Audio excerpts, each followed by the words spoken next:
Magandang araw or magandang gabi po sa ating lahat sa Pilipinas at sa ating mga kababayan saan man sulok ng mundo. Kung bago ka sa page ko, welcome po dito sa Flor Delights.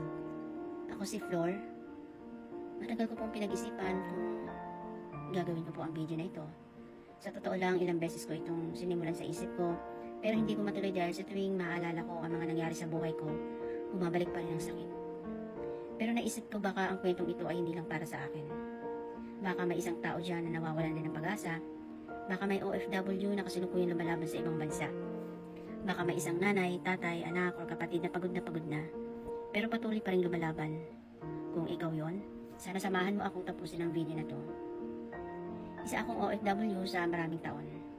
3 taon sa Taiwan at almost 15 years sa United Arab Emirates. At katulad ng karamihan sa ating mga OFW, hindi ako umalis ng Pilipinas dahil gusto kong malayo sa pamilya ko. Umalis ako dahil mayroon akong pangarap. Pangarap na magkaroon ng mas magandang buhay. Pangarap na matulungan ang pamilya. Pangarap na balang araw hindi na namin kailangan mag-alala kung saan kukuha ng pambayad sa mga gastusin. Hindi naging madali ang buhay bilang OFW. Maraming tao ang nagsasabi na masarap ang buhay sa abroad. Pero ang hindi nila nakikita ay ang mga sakripisyo. Hindi nila nakikita ang mga luha pagkatapos ng trabaho. Hindi nila nakikita ang pagod. Hindi nila nakikita ang lungkot kapag may birthday, ang pamilya mo, at video call lang ang kaya mong ibigay.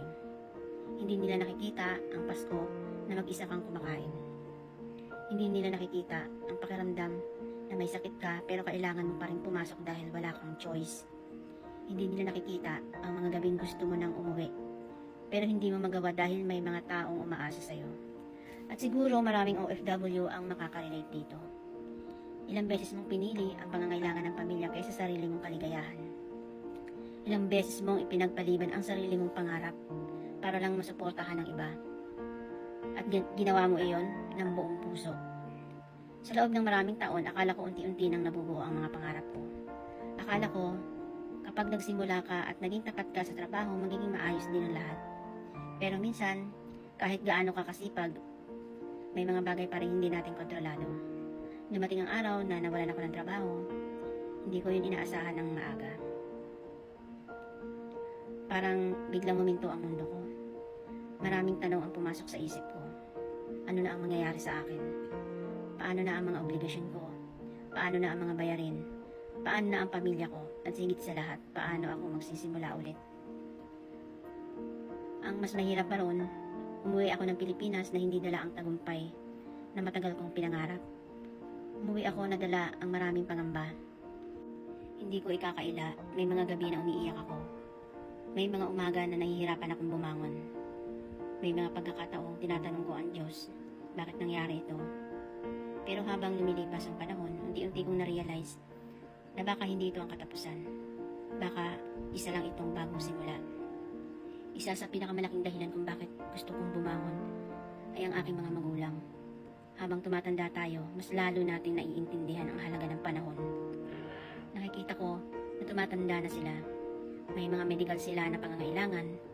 At bilang anak, iyon ang isa sa pinakamabigat sa puso ko. Ayokong dumating ang araw na kailangan nila ng gamot o pagpapacheck up pero wala akong maibigay. Gusto kong maibalik kahit kaunti ang lahat ng sakripisyong ginawa nila para sa akin at sa aking mga kapatid. Hindi nila ako pinalaki para sumuko. Kaya kahit nahihirapan ako ngayon, pipiliin kong lumaban. Hindi lang pagkawala ng trabaho ang pinagdadaanan ko. May mga pangarap din akong nawala. May mga bagay akong matagal kong pinangarap pero nawala dahil sa taong pinagkatiwalaan ko at matagal kong nakasama. Hindi ko na sasabihin kung sino. Hindi ko rin gustong magkwento para manira. Dahil alam ko, hindi ako gagaan ang kalooban kung puro galit ang dadalhin ko. Pinili kong magpatawad, hindi dahil madali, kundi dahil gusto kong magkaroon ng kapayapaan. At gusto kong makapagpatuloy. Minsan kasi, ang pinakamabigat na dala natin ay hindi ang pagkawala ng pera, kundi ang pagkawala ng tiwala. Pero natutunan kong may mga tao talagang dadaan lang sa buhay natin para turuan tayo ng mahalagang aral. At isa sa pinakamahalagang aral na natutunan ko ay ito. Hindi nakadepende sa ibang tao ang mga pangarap natin.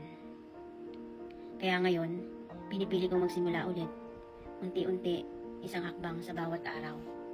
Isa sa mga pangarap kong matupad ay ang mapalago ang Flor Delights, cake and pastries.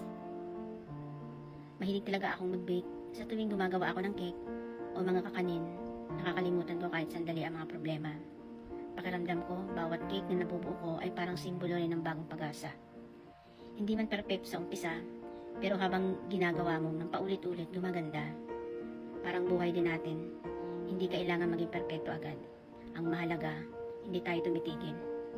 Gusto kong dumating ang araw na makikilala ang Flor Delights hindi lang dahil masarap ang produkto, kundi dahil bawat cake ay may kwento ng pagpupursige, may kwento ng pagbangon, may kwento ng pananampalataya.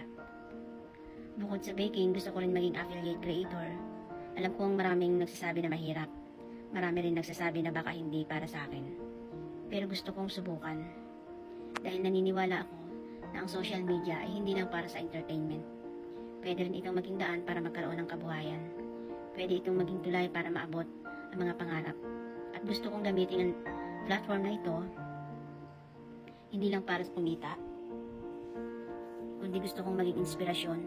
Gusto kong ipakita ang tunay na buhay, ang mga tagumpay, ang mga pagkakamali, ang mga kabiguan, at ang bawat maliit na achievement. Dahil alam kong may taong nakakapanood nito at sasabihin, kung kaya niya, baka kaya ko rin. Isa pa sa mga pangarap ko ay ang makatulong sa mga kamag-anak naming may malulubhang karamdaman. Alam ko ang pakiramdam ng nag-aalala kung saan kukuha ng pambayad sa gamot. Alam ko ang pakiramdam na gusto mong tumulong pero limitado ang kakayahan mo. Kaya ipinagdarasal ko na balang araw kapag naging matagumpay ang negosyo ko at ang ginagawa ko dito sa online, magkaroon ako ng kakayahan makatulong sa iba. Dahil para sa akin ang tunay na tagumpay ay hindi lang nasusukat sa dami ng pera. Nasusukat din ito sa dami ng taong natutulungan mo. Kung ikaw ang nanonood nito ngayon at pakiramdam mo ay nawawalan ka ng pag-asa, sana tandaan mo ito. Hindi ka nanguhuli, hindi ka failure, hindi pa tapos ang kwento mo. Minsan kailangan lang talagang wasakin ang lumang plano para maitayo ang mas magandang plano ng Diyos para sa atin. Hindi ko alam kung ano ang mangyayari sa bukas, pero alam kong may pagpipilian ako. At pinipili kong bumangon, pinipili kong magsimula, pinipili kong mangarap muli. At lagi natin tandaan, hindi sukatan ng tagumpay ang dami ng beses na tayo ay nadapa. Ang tunay na sukatan ay ang tapang natin bumangon sa bawat pagkakataong tayo ay bumagsak.